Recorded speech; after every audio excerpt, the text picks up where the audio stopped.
Yeah, that's right. We live.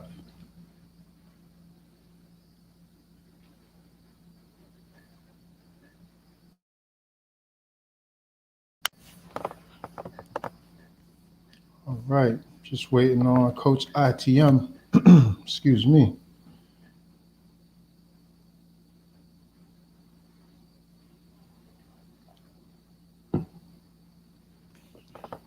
Today, I think we'll have a lively conversation. Obviously, some new information came out regarding Malcolm X and his legacy and what he meant for Black people. And so we'll get into that. And then Coach said he wanted to talk about school safety, and he sent me an article. I did not read the entire thing, but it should be a lively conversation. So just waiting on a couple of clicks. Stay with us. I was thinking about education a lot this past week as we prepared for. So now we have progress reports, things like that, report cards. It's the beginning of a new semester, the end of the first semester. But there's all these anxiety issues that come up, particularly for the students, but also for faculty and staff and parents. And it's just a very strange time, strange time. So those are some of the things I wanted to discuss for a little bit. And whatever, Coach E. Okay, I got some action going on here. Hold on. Uh, okay. Bluetooth. I see some folks on already. I apologize. We are up and running. It's just a couple of technical difficulties. Give me 40 seconds. We'll be locked in. Okay, connected. Okay, wonderful.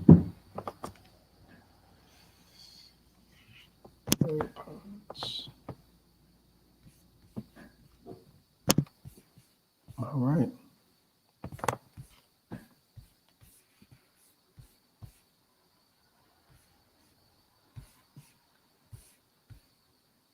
Yeah, as I did a mini lesson on Black history, a 60s for 60 lesson. Black history is always tough for me as a Black educator, so I feel compelled to give my version of it, even though I feel like I teach Black history 365, no question.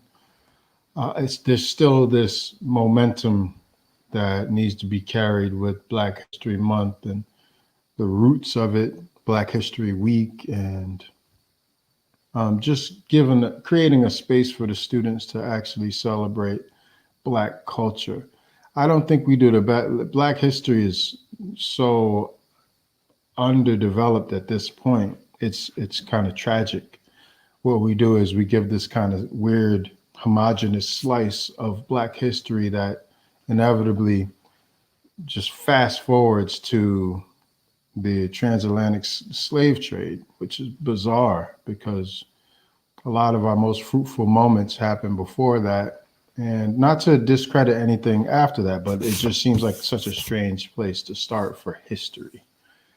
I could see if we were discussing modernism or something like that. But so Black history is a struggle, but um, as with most things, even though I have my own opinion, I still feel like there is some value for the general public. So I engaged and I did a 60 for 60 lesson, a mini lesson, in which the students had the opportunity to revisit a letter that I found.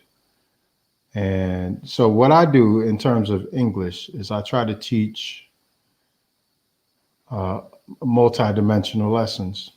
And so obviously English is so embedded in what we're doing just to communicate. And, at any given point, you'll be reading, speaking, listening, or writing. But in teaching a multi-dimensional content, you have to look at the various ways in which you engage with the single point. So I like to use the 60s as a single point and then create multidimensional experiences around that. So the focal point for us is a Bebe Bikila. If you're not familiar with a Bebe, you'll hear me constantly say a Bebe Bikila. As a matter of fact, if you go to change.org/ a Bebe Bikila, there's a petition there that I started in trying to get, I believe it was December 31st, designated as a Bebe Bikila Day. But in 1960, he won the Olympic marathon in Rome barefoot. And it's such a significant moment that it's just odd that history has chosen to let it. It's very strange that history hasn't picked up. I mean, with so many opportunists in the capitalistic society that we have, it's just bizarre that it's really weird. This is a man who did something humbly with such with such magnitude. It's just, it makes no sense to me. But anyways, he won the Olympic marathon barefoot. Oh, Father front line. There you go. And so we use this, the 60s turned 60 in 2020. So this is the 1 year anniversary. Let me add you to the stream. Good brother. Let's see. How's your audio? You have it. Oh, I like the fit though. What can I say?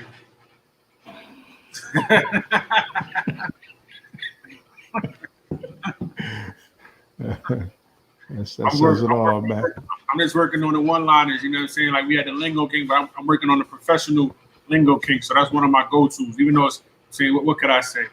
I mean, you can just kick off on that. Oh, that makes me so happy. Yeah, so I liked your idea earlier about having a few talking points. The structure was a lot for me to process, but I like the idea. And when I saw I don't know, is it Malcolm X's birthday today or his? Is it Malcolm X's birthday today? I don't know, but somehow it popped up on my thread that Malcolm X, his assassination was linked to the cops, the cops and the feds. Yeah, the fuzz and the feds. The letter came through and that confirmed it. But I mean, if you knew anybody, wait, what was it though? Hold on, what? Because I'm not. I don't. One of the guys that got jammed up with the they put the crime on. They got caught initially. He gave a letter to his family to share after he passed away. And so the letter just confirms cooperation with the feds and the government had something to do. It solidifies for people who didn't already know that the government has something to do with it. You know what I mean? Though I mean, you know what I'm saying, it's good in one way so that. Wait, let me just get the facts straight. All right. So, and Glory, if you don't want to be front line, let me know. I just when it pop up, I'll go. Nah, you good. All right.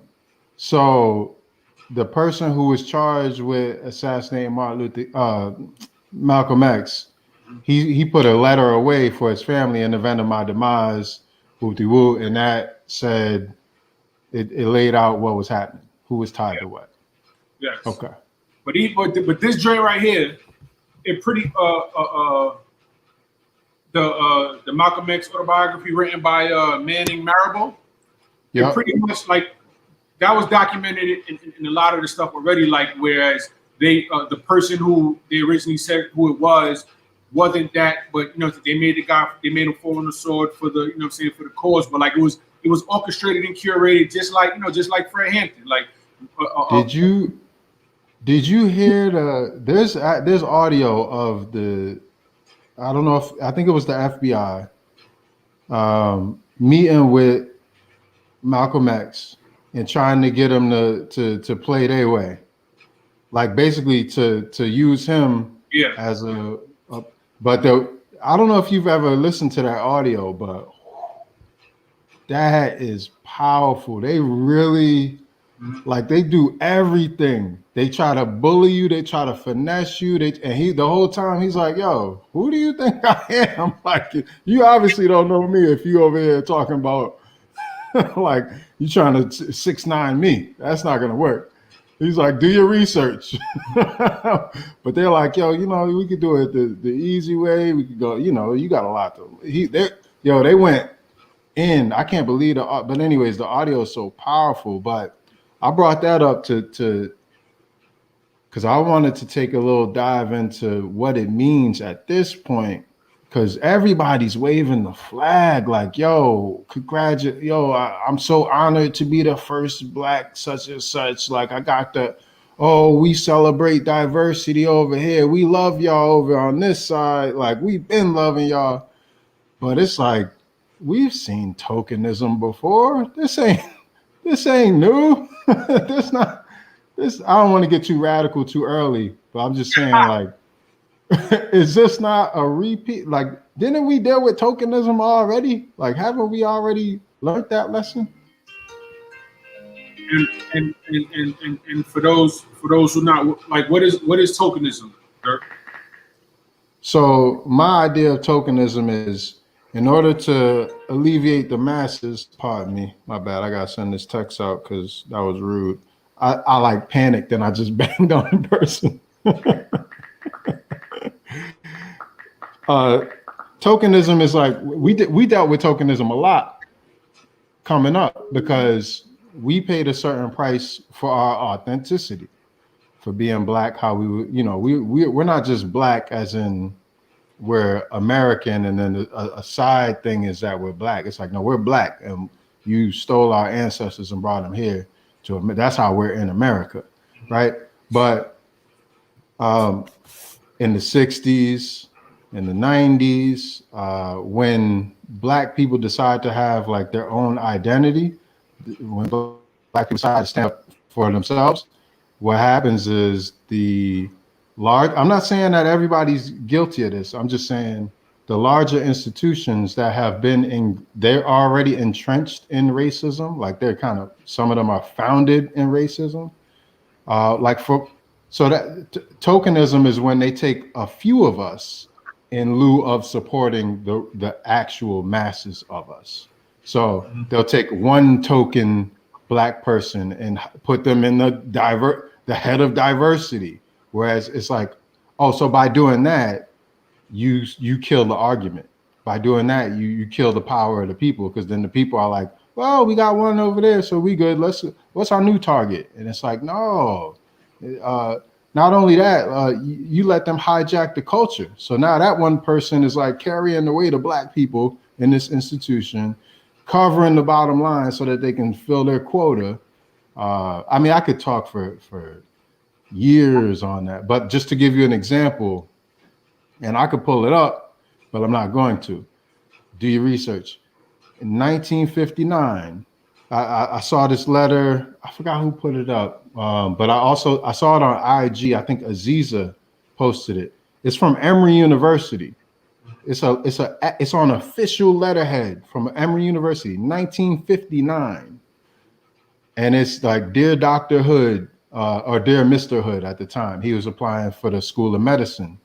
We can't accept your application for admissions because you're a member of the Negro race. I'm enclosing your $5 for your application fee. Like, so they were nice enough to give him his $5 back, clear-headed enough to say on their letterhead that they can't accept him because he's a member of the Negro race. This is 1959. This is the college that I went to, right? So are they out of the hole?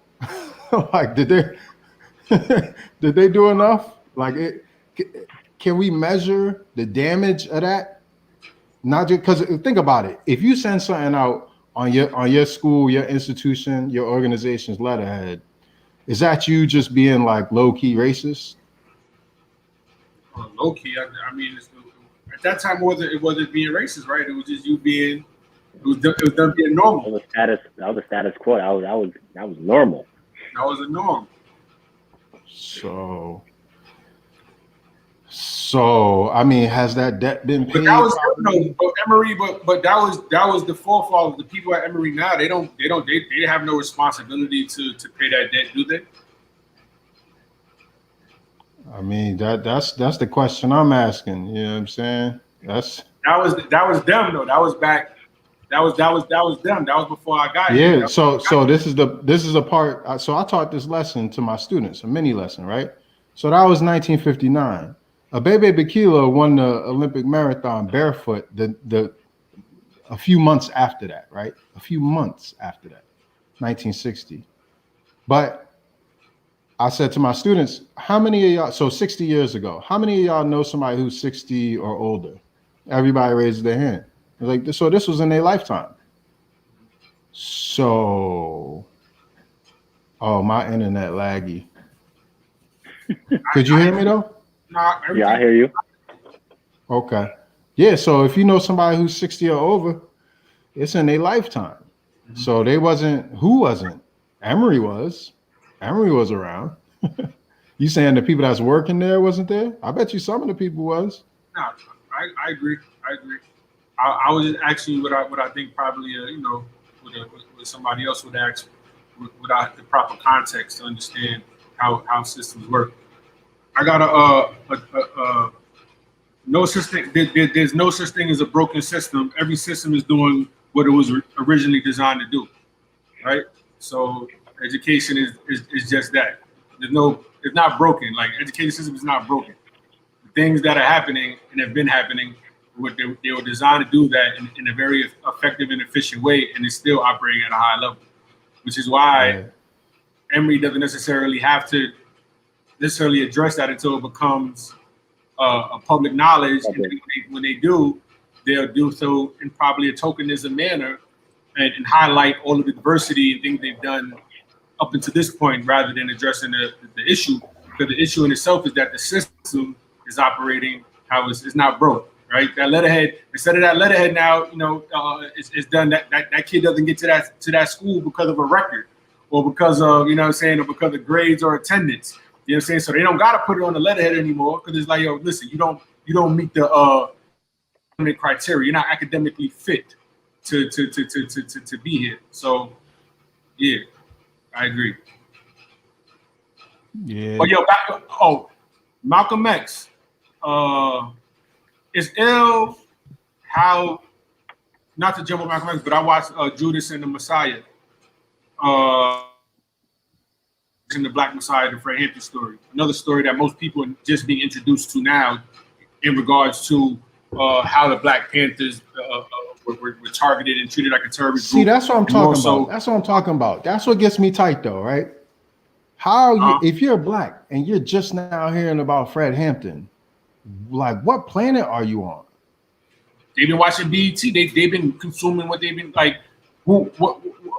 Nobody ever said about anything about Fred Hampton on the channels or the things that we watch. So, and it's not said it. They're not teaching about it in the schools. Your parents are either letting you watch what you want to watch, or they're not saying, yo, the majority. You know what I'm saying? Maybe there's 10%, 10% of parents who's like, yo, and I think that's why it's good that it's happening now. So parents don't even necessarily have the language to explain it. They can just say, listen, watch this. That's the other thing. I think some of the people on the outside of the struggle, it was too complex for them to even put words to understand in a way that would really be insightful, I think. You know what I'm saying? Like, if you were opposed because you were scared, you spoke in fear, that's not necessarily logical. And so you may have told your kid, Fred Hampton is not the guy that you should be looking at, or he's a criminal just like the rest of them. But that's because you grasp the knowledge and be able to understand what's actually going on. You didn't necessarily have that. And so I think good. Do you think, okay, so let's say I don't know about Fred Hampton. Like, what could you tell me about Fred Hampton? Like, I'm a young Black man. Like, okay, I didn't do the math. Like, what can you tell me about Fred Hampton? I mean, if I was talking about Fred Hampton, I would just be like, yo, listen, he was a leader. I would probably contribute it to somebody that the kids liken themselves to a leader. You know what I'm saying? Like, he was LeBron with guns. the way like at a young age he was you know what I'm saying? He was you know, LeBron with guns. That's an ill like analogy. revolutionary. That's, He was young and doing it at a time in his life that nobody was doing it. You know what I'm saying? And the league put him in a permanent bubble. They got him up out of there. You know what I'm saying? And then I would just make comparisons that made sense that the kids could gravitate and understand now. But yeah, I would probably keep it like that. And then the more they wanted to know, then I would, you know what I'm saying? Like I wouldn't go into a classroom with a lesson plan about Fred Hampton. You know what I'm saying? I'd probably go in there with a little clip and just, you know what I'm saying, and some comparisons that the kids were attainable to the kids, and then I would just build from there. cool. So you was talking about it. My bad. Yeah, I was just saying it's ill how the agent who was a federal informant is getting so much of this backlash, like as a person. But like if you realize all of the major people who have been assassinated, the people who have infiltrated any predominantly black movement have been black. You know what I'm saying? So that's not a surprise. The ill thing that I challenge people to watch and get hip to is like the spook that sat by the door. Like reading a book like that. You know what I'm saying? Somebody who put himself there for a reason to learn the methodologies and then apply it and put his people on. You know what I'm saying? That's another lens, but the lens that you always see is you have to see it because it's historically the truth. But like they get villainized, and though like maybe rightfully so, but the system is who put them into place to jam their own people up. You know what I'm saying? The system handpicked, you know what I'm saying, people that look like us to bring us down. But ultimately, without the wads of cash he was getting and the financial support that the government was giving the agent, he wouldn't have been able to do his job at a high level or probably take Fred down. So, I just see like, a number of people talking about, this guy is the worst guy ever. And I'm not saying that's not the case, but like, that's one person, you know what I mean? But it's ill, like that's what people take away from the story. I've been hearing a lot of the rap rather than the revolution. You feel me? Yeah. Man, that makes me think of so many things. I don't even know where to drift to, man. Because I feel like I always look forward to this because I feel like this is going to be great conversation. But I feel like at a certain point, it always just gets me tight. It's like there's so much I want to say. There's so much energy that's just I just don't understand. But let me chill out. No, you seen the article I sent? The article I sent. I know you probably get to read it about them. In Cali, they're replacing police officers with culture something. Something coaches. Yeah. Something coaches. Yeah. They always hijacking the damn. But it sounds. You know what I wonder? I wonder what kind of retraining and programming that the school system that's rolling it out is going to put these people who were once paid to uphold the law to now change their operational pattern to be punitive. Are these still? They're not police officers that are going to be these climate coaches, though.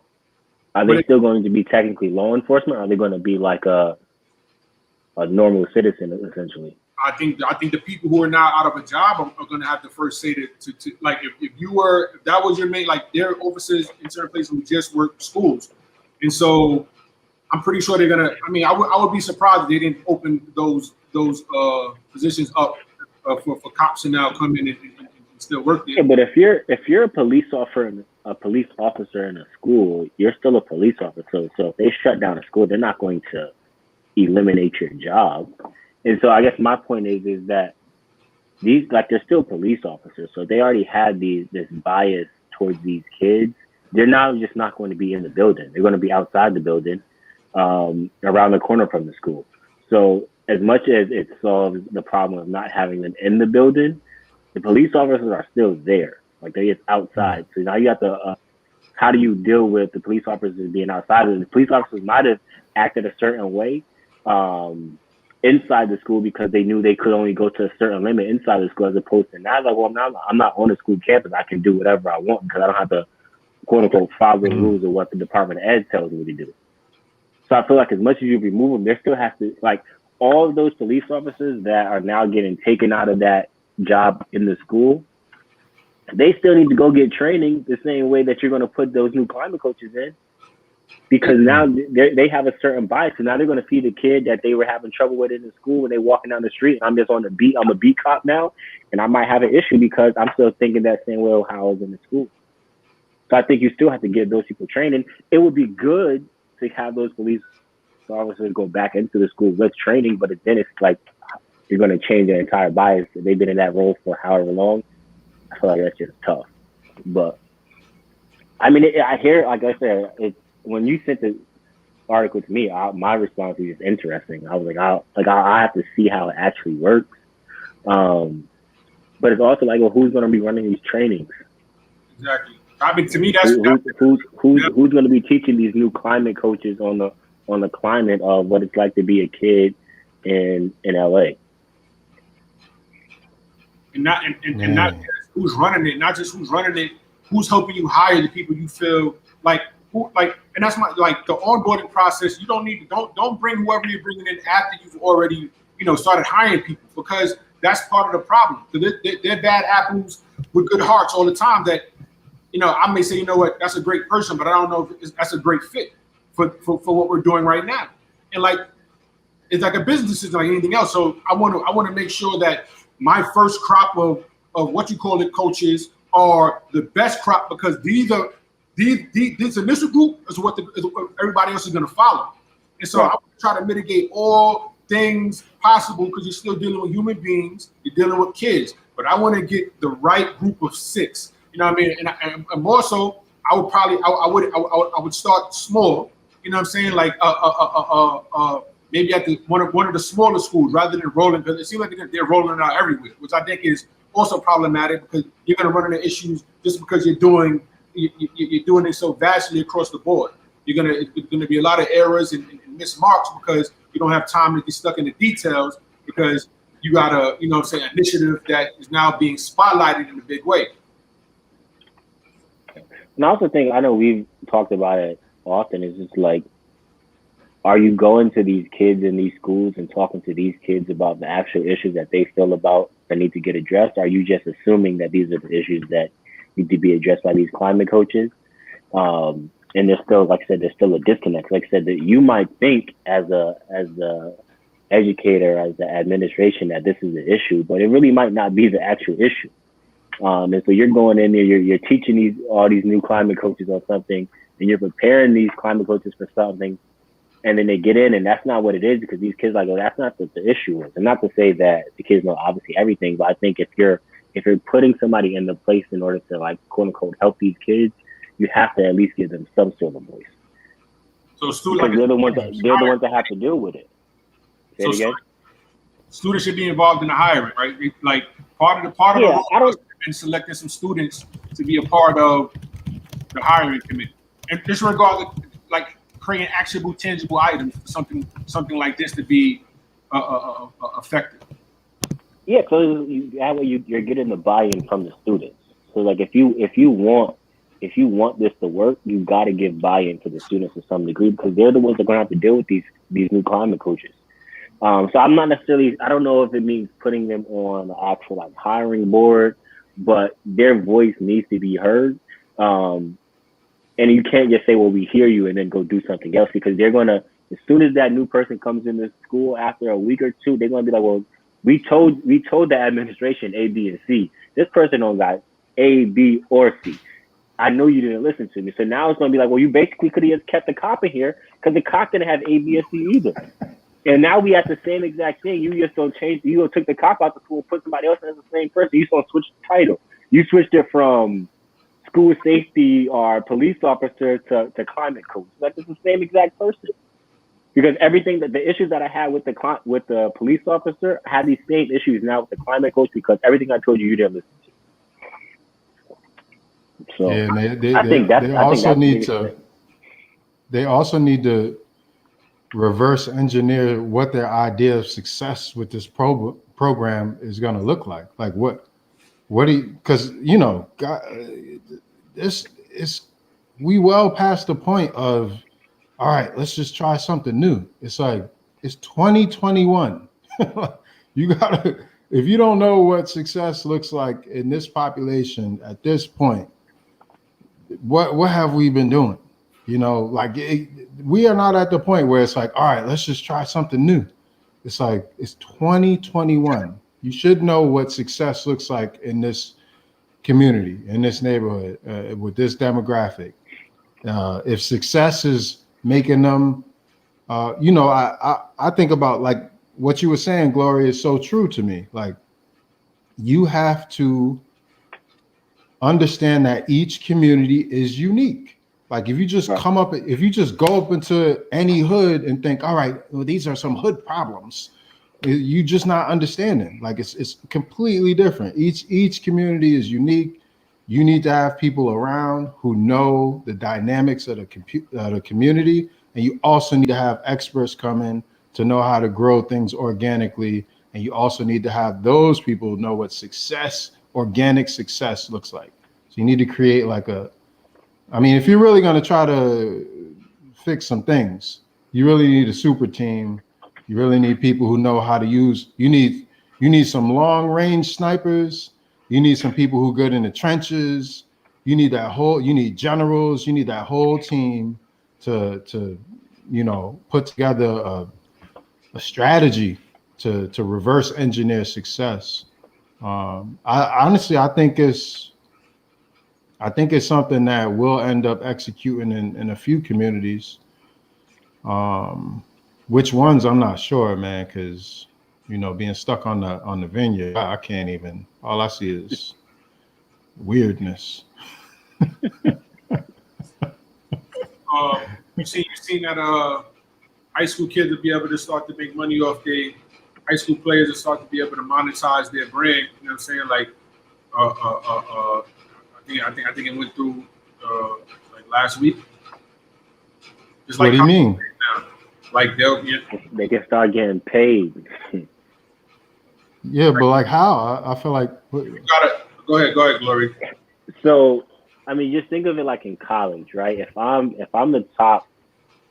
LeBron and I go to college, when LeBron, I can't make no money off my image, right? Yeah, obviously, like that's the whole Jalen Rose. I want to make money off my image, but now you have this whole factor with social media, which is the biggest issue, right? So it's like, well, now if I'm a basketball player and I got 100,000 followers, and a company comes to me and offers me $1,000 to do a promotion of their shorts, as a cosplayer, at one point I couldn't do it, right? And so now it's starting to give players the ability to monetize their image, but more importantly, it's all based around social media because now companies like you're saying that you can make money off of who you are as a person, which is obviously obviously at the pros they're already doing it, but at the college level they're making money off of players every single day, and then even at the high school level, like if you're a big enough player, you can monetize, you can make money. So that's now for sure, as opposed to the coach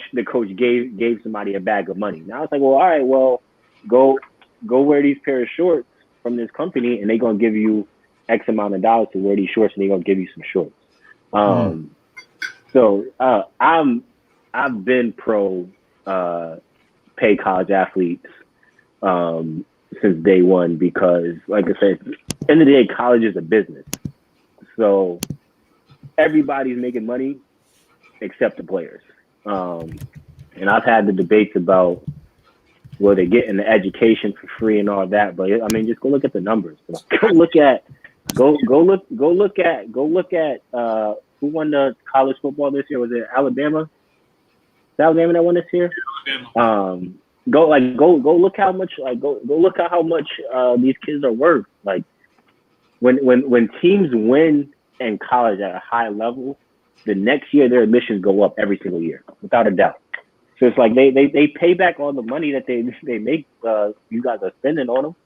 Oh, for sure. And then everybody else is getting paid. The coaches are getting paid. The assistant coaches are getting paid. The athletic directors are getting paid. They're getting paid.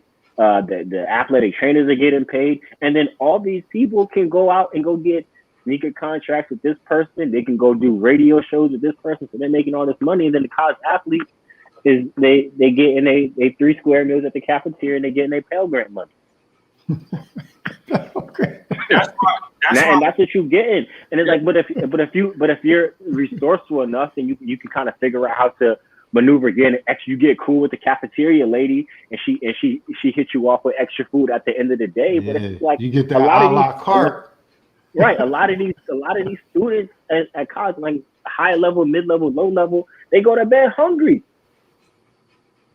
Because it's like, I practice, I work out. Like, you think of like a schedule. Like you're in class all day, then you go to individual workouts, then you go to practice. After practice, you got to sprint to the cafeteria to go catch dinner. Are they going to bring dinner to the gym for you? It's going to be in a box for you. And you got to hope that's something that you actually like. Then after that, it's over. Like, it's like, I think in some states, they just now letting like kids get food stamps if you're in college. It's another, like, if you're not gonna let them make the money, give them food stamps so they can go to Walmart and get them some snacks. So healthy. I think foods too. You said what? Want some healthy foods? It don't got to just be snacks. Yeah, awesome. Oranges or whatever, but something, because like I said, they go to bed hungry. Now they gotta wake up the next day and figure out how to get a meal. My advice to every college athlete that I talk to: when you get on college campus, the first person you probably need to get cool with. So you need to get cool with the financial aid people in the admin, because they go and control everything. They can slow stuff up or make stuff a whole lot easier for you. You want your refund check ASAP. You don't have to wait for your refund check. That could be the big difference. Or you eating a couple extra Pizza Hut. And you don't want that joint mailed home because you know you want. Right? Yeah. You want to be able to pick up your financial aid check at the office. You want to know exactly when they drop. No ifs, ands, or buts about it. And then after that, you need to go into the cafeteria and find out who the head chef is and get cool with the head chef, because they're going to be the ones blessing you, making sure that you get all the extra meals. If not, you're going to be hungry. And then after that, I tell them every time there's a school event and they got snacks or they got food at the school event, you got to pull up. And you gotta help clean up, because that's when you get all the good snacks. You can take all the little sandwich joints back to the dorm room. And that's how a lot of these kids survive. Hey, and also there's gonna be one black kid, and he's not gonna fit in. He's not gonna be the coolest. He might wear a suit or something like that, but he's gonna be the president of like 4 or 5 organizations. Right. That's your best friend. Because he's gonna know where all the events is at. Protect that man, because whenever the joints is done, they got free stuff. He's coming in with that was Kofi. Listen, every other day he coming through the crib with a shopping cart full of free sodas. You know what I mean? Thanks. I think that's for the real, high school, though. though, you know. So what? I think for high school now it's good because now it allows us as educators to have that real conversation, because we tell kids all the time, yo, you are the bag, right? Because so says the government. Once you come out of here, it's a dollar sign on you. But now we can tell them at a high school level, listen, you are a brand, and you can right now make money off of whatever you're doing, whether it's sports or whatever, and it's not going to jeopardize anything. And so it hammers home a lot of other points in regards to, like, you know, how you brand yourself, what you put on social media. You got a lot of intangible things now that you can now say, but now attach it to something real. Like, yo, bro, I could, you know what I'm saying? Like, take a kid like DJ. DJ got like 100,000 followers. You know what I'm saying? Like, he do the music thing. You know what I mean? I don't know if he's still hooping, but now if he's hooping and he in a bad spot, you know what I'm saying? Or Mom Dukes, you know, or whoever's struggling, his man can be like, yo, son, I got a pack for you. But he also now has the option to be like, yo, here go these shorts. I got a stack for you. You know what I'm saying? Put them on your gram. And so now just with that option alone, that kid or those kids now, knowing they have that option, they actually have a way to circumvent getting put right in the system, right? and also knowing they somewhat of their self-worth, that they worth something.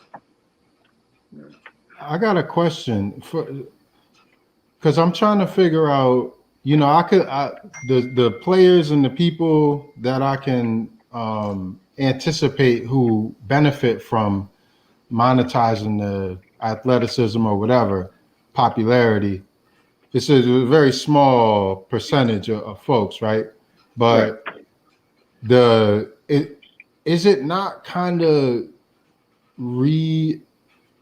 a reiteration of the same system? Like the people who are going to benefit from this new economic structure, it's a very small percentage of people. Everyone else is going to be trying to do it. But what I feel like one of the more valuable aspects of this is to have a bunch of teachable moments. So it's like everybody's going to try to play ball and make it to the league. We know the statistics on that. But like everyone's going to try to monetize their IG and all that. We know the statistics, or we're learning the statistics. But each one of these joints is an opportunity. It's a learning opportunity for us to teach them about wealth. You know what I'm saying? Like, and we didn't get that. I feel like it'd be super dope because right now, especially with crypto blowing up and the market, all the volatility and the transfer of wealth that's happening right now, it's so many. I mean, there's so many moments where we could have like even for us, like there's a bunch of conversations I want to have around Black wealth at this point. Like I'm fully convinced at this point, if you gave me a person who had, $300, I could get that person to $1,000 by the end of the year. While that little 700 ain't a lot to some people, it's like it teaches you how to not spend the 300 first and foremost. It teaches you how to have discipline. You know what I'm saying? And then at the end of the year, when you got 1,000, as opposed to whatever you would have spent the 300. When I hear $300, I think, oh, two pair of kicks. I don't think, oh, put it to the side and it'll be 1,000. You know what I'm saying? And I feel like that's something that we just got. I don't know how we got so brainwashed, bro, but like that's just something that I feel like is bubbling back up underneath the economic opportunity of the IGs and all of that.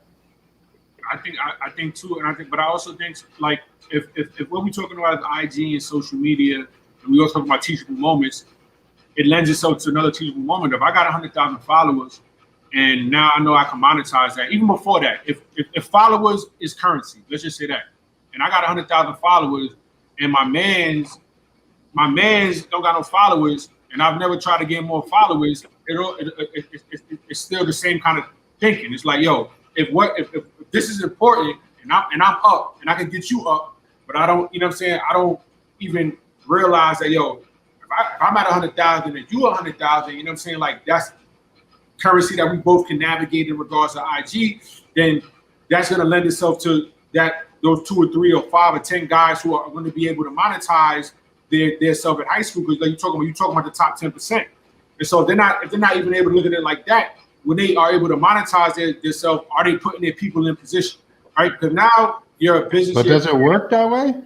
I mean, if you're able, if let's just talk about some of the top athletes, some of the top high school athletes. No, I'm saying, does it work that in terms of if I have 10,000 followers and I tell them to follow you, that doesn't mean that they're going to follow you. Yeah. That doesn't mean I can actually. I'm not even talking about but is that something that's not necessarily a thought process? You know what I'm saying? Like if that's important, if followers is important and you my man's, right? If I go out, if we going out and you know what I'm saying, like you got $10, you know what I'm saying, to your name, right? But I'm gonna be moving around the club myself, and I got $300 cash in my pocket, right? I'm gonna give you $1. So that way you don't gotta be trying to find me for drinks. You got your own, but I got it though. I got it to give. You know what I'm saying? Like I don't necessarily, nobody gonna see that and know it, but I know that that's just what makes the most sense to do. If my man has 100, and mind you, I'm not in the IG space, like, but if followers are currency, and all right, bro, and my man's, and I got 100,000 followers, and I know that means something, I may once a week, be like, yo, go follow my man. Go follow my man. Maybe you only get 5 or 10 followers off of that. But I'm constantly thinking that way because that's important. And so, but if I don't think that way on that level, that top 10% of kids who can monetize in high school, they're probably gonna, though they're getting bread, they're not necessarily they may be buying a chain or two, but they're not necessarily putting their people in a position or even know how to do that because like they haven't gone through those teachable moments in regards to branding, in regards to like saving money, taking 50, I always say this, battle in the bluffs is always ill to me because I always see how hard it is for people to pay for something up front that's not that they're not getting automatic return on, right? You know what I'm saying? Send that, send $300 now. We'll book this joint already booked. But because it's we talking about July, people are like, I can't. I don't feel I just can't send $250 right now. I'm gonna wait. That's what I'm talking. That's what I'm talking about. I get it. That's exactly what I'm talking about. Is we have lost like touch with reality. The reality of life is you have to invest.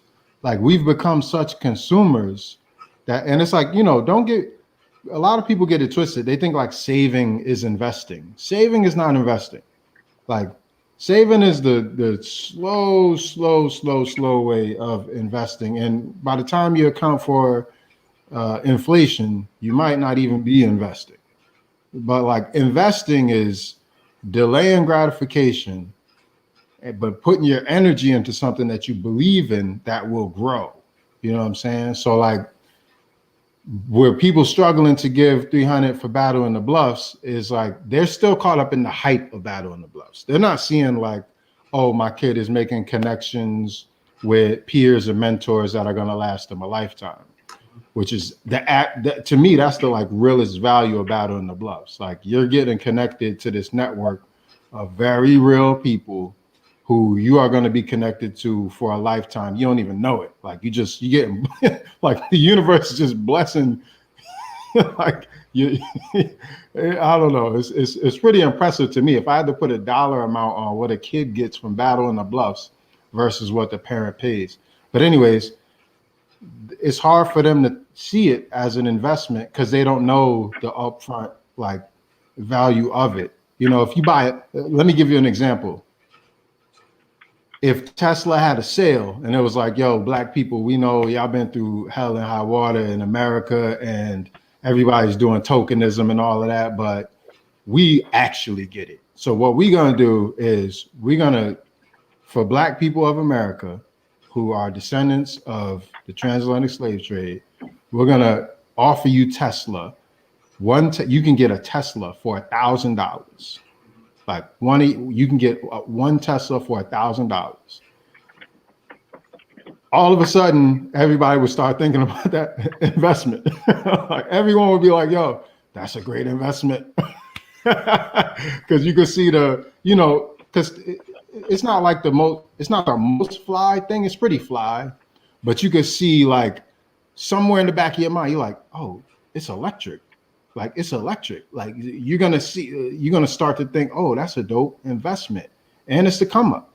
So like little opportunities like that, I don't even think it's that far fetched. Maybe it's like 10,000 or whatever. But like then people will start to think about investments the right way, as opposed to creating a diversity officer position and hiring a black. You know what I'm saying? It's like. But it's surface level. That's like I think most of the stuff we're talking about is in regards to how it's looked upon the surface level, investing. How do people invest their time? You know what I'm saying? Like how does one hold themselves accountable in regards to their own personal being? Like you know what I mean? Like that's an investment in itself. But if you don't even invest time in holding yourself accountable, and that's outside of your the person you see every day, then like I doubt that what I'm saying, you find investing in something that you don't necessarily understand and don't necessarily have the bandwidth to try to understand, or don't feel like you have the bandwidth to try to understand. And so it's like, yo, And that's all BS. So you know what I'm saying? Like, nah, I'm gonna keep my bread in the shoebox or whatever side of the spectrum you're on. You know what I'm saying? Like, Yeah. But then also it's like you may be scared of. I don't necessarily trust the banks. I just know that if I keep my money in the shoebox and I get robbed, ain't no way I can get it back. I know if my bread in the bank and something happened, you know what I'm saying, I could possibly get my bread back. That's really the only reason why I don't keep all my bread in the shoebox. You know what I mean? I could call that fraud alert. You know what I'm saying? But ain't no fraud alert. Your shoebox get missing. Just that's a dub. Or they come in the crib like paid in full for that safe. You know what I mean? My money gonna be right. Well, it's interesting, right? For the folks like us, investing is it's almost such a frivolous idea. We spent so much of our lives just surviving that to even think about investing is like, wait, what do you mean? Like, it's like, well, you put money aside. It's like, yeah, but I'm going to have to spend it. You know what I'm saying? Like, and that's real. But it's also like there's a certain threshold where you could put money to the side and forget about it. And then it's like, yeah, you're going to struggle, but you've been struggling since day one. So, you know, we could all afford. I think our mentality has become, I'm going to have to spend it anyways. Therefore, I'm not even having a conversation about investing. It's not something that makes any sense to me, right? But if it had something tied to it that was a clear benefit to you, like a car or a crib, you know what I'm saying? Then you'd be like, oh yeah, I'll invest it. I'll invest that. You invest a certain amount of time. So let's change it. Let's change the parameters. Let's make it so the city is going to go through whatever with the rental housing market, right?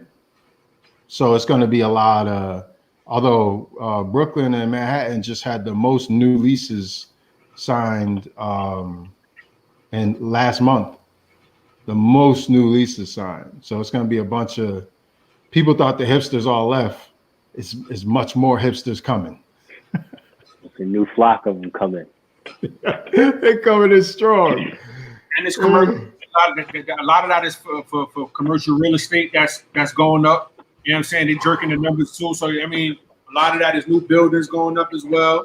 You know what I mean? Yeah. Yeah, but what I'm saying is, what if we put together, you know, a few M's, cop the property, and created a program where it's like, okay, you black, we know what you've been through. You get this apartment for a month. Your rent is a co-op. You know what I'm saying? Your rent is $400, but you got to give us 1/10 of what you make, or you know, some kind of structure where it's like there's still money coming in and there's a clear benefit for it. Most people would be interested in that. You know what I mean? So what I'm saying is, you know what I mean? I feel like there's a lot of wealth management and educational opportunities in this exact moment in history. It's just we got to get that team together of people who was but we just got like-minded. No matter what we doing and how we change the game, we just got to keep it as African American men. We got to keep it a buck that America is unfaithful. So it don't matter. She gonna cheat on us again. You know what I'm saying? Like America's for the streets. If you like America, she is for the streets. For the black experience. You know what I'm saying? Like she belongs to the streets. Then we done got written agreements of faithfulness, and then swindled, and then got Wall Street. You know what I'm saying? Like so, like America's unfaithful. So I just understand that no matter what we do, that we gonna get cheated on behind our back some form of facet, and we just gonna have to wherewithal to keep pushing. You know what I'm saying? Keep pushing through. It's crazy, bro. Facts. But some of that is us building up the resilience. Yeah. And low key too. It can't always everybody want to put everything out. Oh, let's do this. Oh, let's tell the whole world about it. It's like, nah, some of this stuff got to be low key. That's why I'm glad, even though we communicate what we communicate and we got the special sauce in the back burner, because like people out here is foolish with it. Like you think you up against some dummies? And you giving everybody every single one of your moves. Everything. And like this how I wake up in the morning. Yeah, you can give everybody a lot, but you can't give them everything, because some things you gotta keep to yourself and wait a little bit before you give it to the streets. But now is as soon as I go get that, I'm gonna show the entire world I got it. I get the new whip. I gotta show everybody in the world I got the new whip right away. It's like while I'm signing, I gotta show y'all that I got pulled up to the lot, to the car lot. I gotta show you. Me walking around the car lot looking at the cars. Then I gotta show you me test driving the car. Then I gotta show you me signing the paper, me driving off the lot, me parking it, the first car wash, where I park it every day. You showing them everything. Something you keep to yourself for a little bit, and then give it out a little bit later. My homeboy, when I was in St. Thomas, his father took us out to eat, and it was dinner or something like that. But anyways, he schooled us. He was like, he said, if you can't, Jewish dude, he was like, if you can't buy 3 or something, don't buy it. Like if you can't buy 3 of it, don't buy it. Like you can't afford it. And I was like, it's kind of the same thing. Like if you showing people, what you think is a valuable moment in your life, like, instead of investing in your longevity, you just invested in the moment. So by showing people that this moment means a lot to you, you're actually showing them that you're desperate. Like you think you flexing, but really you're desperate for attention. It's like we gotta learn how to invest in our silence type of thing. Yeah. And I'm guilty. You know what I'm saying? I'm guilty. I'm not trying to pretend to be an angel. Shit, I definitely dabbled in oversharing and being desperate because I thought it was a way. Definitely in my younger days, got a pair of sneakers and put them bad boys on in the store and walked out with them right away because I wanted everybody to see my new kicks. You know what I mean? Put the old sneakers in the box. I'm walking out with these, man. Don't worry about those. Don't worry about those. Nah, but you also gotta invest in your fly too. So like sometimes you gotta make a conscious decision to know what you're investing in though. You know what I'm saying? Like James B said, I think that we invest in us, but people they invest in survival. Maybe not consciously, but they invest in their survival. And then you see what now you have to do to survive is you have to overshare because you have to get that. I forget what they call that word, but you got to get those likes. You got to let people know what you're doing. You know what I'm saying? I have to invest to survive, but I also have to overshare so that now it goes full circle. So I'm now gassed up enough from the likes to now investing oversharing some more. But I think ultimately, bro, like for Instagrams, what I tell the kids, I was like, yo, for me, I just show my work. You know what I'm saying? Like like other than the things that I want you to see, you know what I mean? Like everything else is for me. You know what I'm saying? Like, you know what I mean? Like family, all those, you know what I'm saying? Like you'll never see me throwing my wife on the gram in her bathing suit, like, ow, that's for me. I'm saying now if you at the beach and you see my wife, that's the only way you're gonna be at the beach with my wife in the bathing suit to be able to be like, yeah, she can get it. I'm not gonna just take a picture and be like, this is my wife on the gram, like, like that. Nah, I like that. That's all that matters, you know? But like, how you feel about people showing their kids all the time on the gram? I mean, I don't got no kids. I don't really. I just think there's too many child predators out there, and so like on a very subconscious level, I just don't want to give anybody no material to enjoy themselves with. Not my kids. So you know what I'm saying? Like on that alone, it's like whoa. But then I think that your kids ain't supposed to just be there to take your pictures. I rather so when they're in front of the camera, I like that better than having your kids just taking wild pictures of your day. Get that kid in that pic. You know what I'm saying? Like he not, stop training to be a photographer. I be saying when I be out, I be seeing somebody, little son or daughter drop, taking a picture of a whole grown ass adult. I be like, yo, this feel kind of funny. You know what I'm saying? Like, get that kid in that pic. Thanks. Yeah. So I'm just now getting these texts about I guess A5 is doing a event. Remember that A5, that scholarship fund me and Kane and Stratton put together, man. I remember. So I'm conflicted. I ain't even gonna front. Like at this point, if it ain't coming from my heart, man, it just feels crazy. Like I'm not trying to be too prideful or too like whatever, but I can't really be fronting at this point in my life. Word. Can't be fronting at this point in your life. Word. That's fact, yo. 2 times on that, 2 times. And like I said, that's why I'm telling you, I can't be fronting either. And that's why it's pocket tapping season, bro. Don't come around me. If you ain't never give to the cause, don't come around me trying to ride my wave. Yo, what's up? Nah, son. Yeah. You donated yet?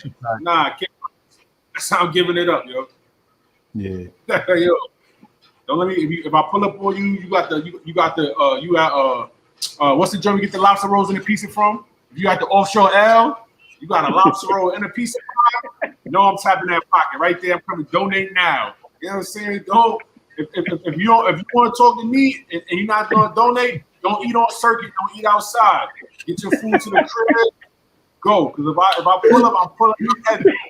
If I catch you on the street eating on circuit and you ain't donating, I got questions for you. I got questions. You should be eating good, and if you eat anywhere in the venue, you eating good.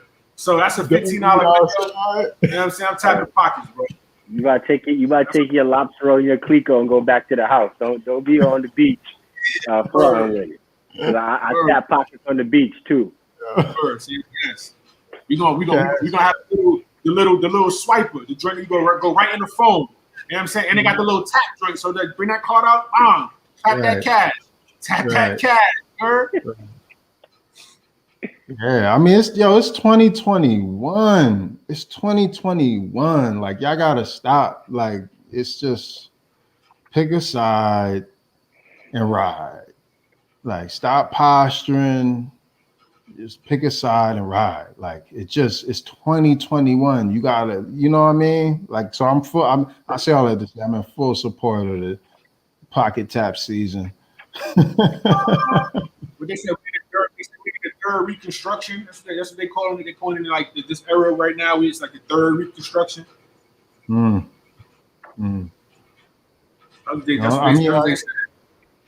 I mean, it's obvious where, like you said, America, you know, she belongs to the streets. Like it's obvious when they could print up 80% of all the money that's ever been printed up in the last couple of years. They're remaking history. They're remaking the future. Like it's just obvious. Like it's every man for himself out here, and it's what are we really sitting here like, yo, LinkedIn? Have you been on LinkedIn in a while, son? Nah. Yeah, I'm on LinkedIn every day. Yo, LinkedIn. Yo, fam, I never seen so much booty shaking in my life. LinkedIn is worse than Magic City, man. Like, yo, the amount of posts that I see from Black people talking about, I'm honored, it is my privilege, and then it's like they got this token job. It's like, I feel you too. I know, secure the bag. I get it. Make sure that bottom line. I'm with you. But there's a way that you could say it where it's not, you know, Magic City. You could just, you know, the struggle is still real, but I'm happy to be able to put food on the table. You know what I'm saying? There's a humbler way to deliver that. Like everybody's giving their Grammy speech post. So it's like a double whammy because it's like you trying to get the IG love for a job post. It's weird, bro. It's weird. It's weird. Privilege is a crazy, like, privilege is a crazy thing. Like, once you get that whatever position you're thanking for, like, then you come into this era of privilege, and that's a whole other cup of tea, right? Because when I think hold up, coach. But before you get into that, LinkedIn is a great opportunity for us.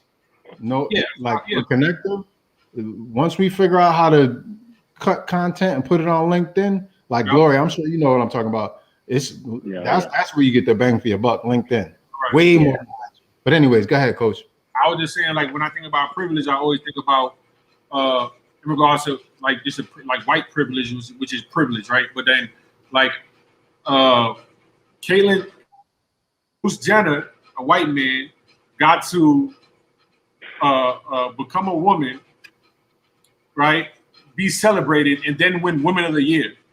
Like, they weren't like, that's not privilege. Like,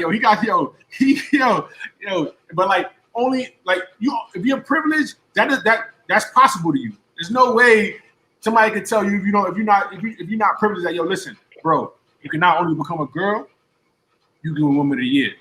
There's no way you'd be like, nah, bro, that's not possible. You but what? You know what I'm saying? Like, and he did it all. He did it all in a year. She did it all in a year. And like, people get that feeling, like, and so that's Caitlyn Jenner. That's the extreme. But if you're in a position where things are like these titles really mean something to you, you then fall into the like that privilege. Get that privilege energy, and it do something in your brain sometimes that you don't even know, bro. You don't even. Next thing you know, you Woman of the Year. Yeah. Or you got the motivational caption and post, you know what I mean, with the video, you know what I mean, like for the gram, like that's not the extreme, but that's the equivalent. Like, yo, I want to be seen, right? Because like, yo, he accepted Woman of the Year. Like, bro, whoa, you gonna accept this? You get a little out of hand.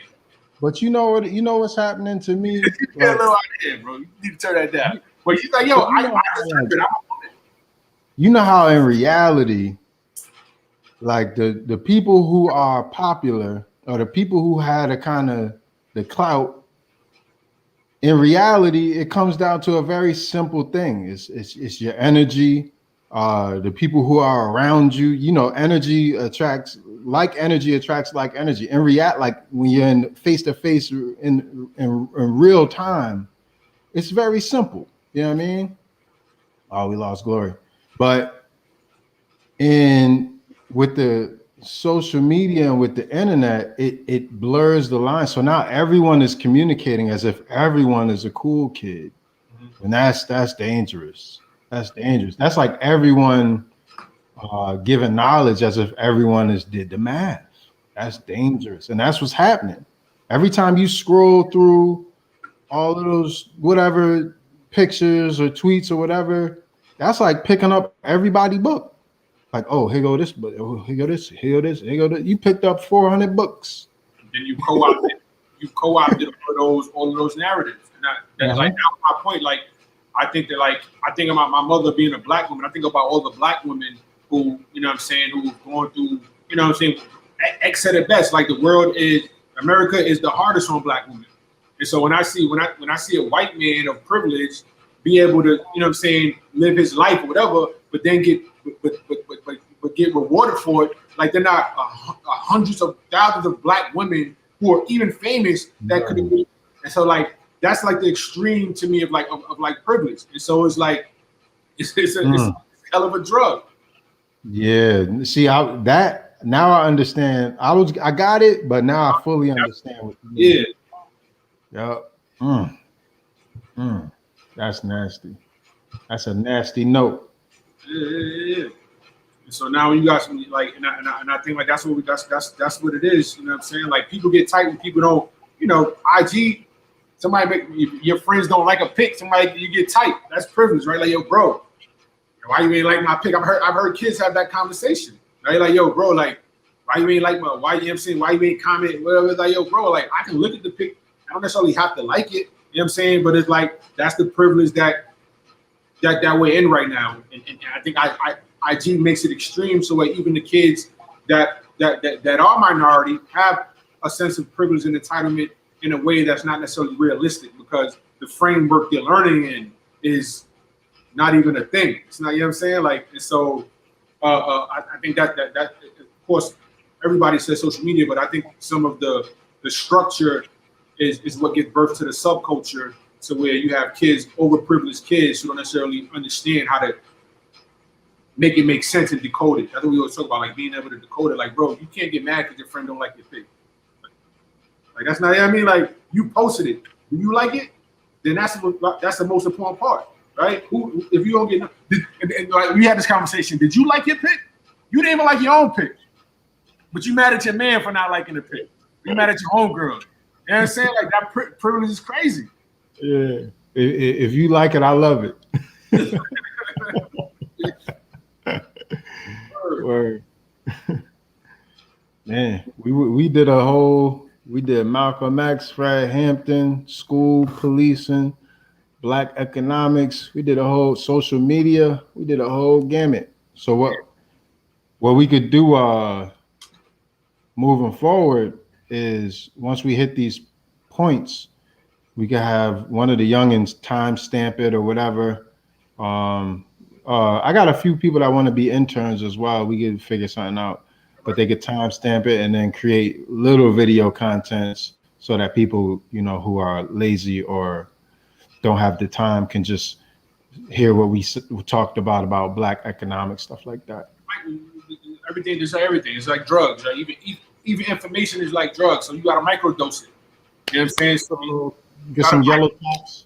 It's like, you know what I mean? You got to microdose it so that it's heard and it's absorbed. You know, so whatever we got to do to make sure that happens. Yeah, that's why we doing this. You know, at the end of the day, like I said, like I be feeling funny as hell, just, you know what I'm saying, just talking to, you know what I mean? But at the end of the day, I know that we have a wealth of knowledge that somebody is going to be pertinent to. And so though I may not necessarily think that I'm the person that should be doing this, if not us, then who? Yeah, of course. I mean, we just got to figure out ways to make it more digestible and get it to the people who matter. Like, we're not going to be able to anticipate the success of what we're doing. It doesn't work like that for us. Like, we're real. We're not in the fake world where, you know, you can just inflate numbers and create fake momentum, or there's just all these magical people around who just want to support us. Like, we have to earn everything. So with that being the case, when our blessings come, it's hard to see them because we're just doing the work. But they coming. As for the one thing we do have is a guarantee that they're coming. That's a fact. A little jewel that I want to drop, that the DOE has 7% Black educators and is made up of 15% Black students. The Department of Correction has 29% 29% of, what do they call them? COs. Correction officers? Yeah, 29% correction officers. And the inmates are 34% Black. And it's ill because you talk about the DOE and the DOC, like, in the point where, like, and it goes back to systems, right? There's no such thing as a broken system. Every system is doing what it's originally designed to do. And so whereas you figure you need to be a high concentration of education, Black educators in the DOE, they save that to have you see yourself when you're behind bars more than when you're free. You know what I'm saying? Crazy. Like, it's crazy. That's crazy. Yeah, I mean, our solutions are not going to be from within this framework. We know that already. Yeah. So now we're slowly building up the framework that will withstand for centuries. It's going to be fun. And for kids going to college, I think that they should, now that we're in this digital age education, like, they should just eliminate textbooks. That's just a random joint. Yeah, I mean, that was a multi-million-dollar business. Billion. Yeah, but most of the textbooks are not really updated. The new models that come out are just new covers with a few different pages. You know what I'm saying? Like, so it's really just. Yeah. And even though Biden said he's not gonna give the 50 bans, which I would have loved, like doing things like that is a way to offset costs and make college debt. That's something that we could have, because that was pretty interesting that he just came out. He just said it's a dub. He wasn't playing with it. That's quite a statement. Yeah, I was following that too because I was like, yo, that I need that right there. I ain't really been following too much. I've been following, but I ain't really feeling incentivized like it affected me. That right there, I was like, oh, what's popping, Biden? He ain't over that decision. He ain't my president right now. I'll get back to you next time he does something that's relevant to my life. You know what I'm saying? It's going to impact my life right now. I gotta admit, that's a hell of a statement he made. He said, "Nah." 1800. Take this 1800. Any last statements? No, I think I said everything that I wanted to say. Oh yeah, pay nonprofits. Donate, pay nonprofits. Nonprofits should be funded. The ones that you know and the ones that you don't know about, right? Pay nonprofits. You know, NCAA is a nonprofit, right? They don't need no more. .com or .org? .org. NCAA is a nonprofit. They've been a nonprofit from their existence, and they've made millions and millions of dollars. And other nonprofits like it don't need your donation. So you donating to nonprofits like that are like that does no help on the front line. Just so for those who didn't know, now you. On the front line, that trickle down is. We don't feel it. Yeah. All right, man. I'm about to close this out. All right, bro. Next week, all right. So if it's next week, is it gonna be still February? Let me check. No, simple math tells me no. But so we gotta. Next Monday is my born day. I think. Next Monday is what? No, next Monday. The first is my born day. March? Yeah. March 1st. I thought it was April for some reason. Yeah. Oh, it's your birthday and it's the first day of Women's History Month. That's ill. Perfect. Fire. Because we could do, like you said, we do some specifically talking about this, some of this toxic coaching, some of these things in regards to women, more specifically Black women. Maybe we'll pull in on the show for that. Yeah, we gotta get a couple of skirts. I do not subscribe to that talk at all. Word. I do not. He said the views expressed in this podcast is not a reflection. I don't know what Howard Stern people used to say to him. Like that's him. That's dirt. All right, man. I'm out. All right, bro. See you later, man. Yes, sir.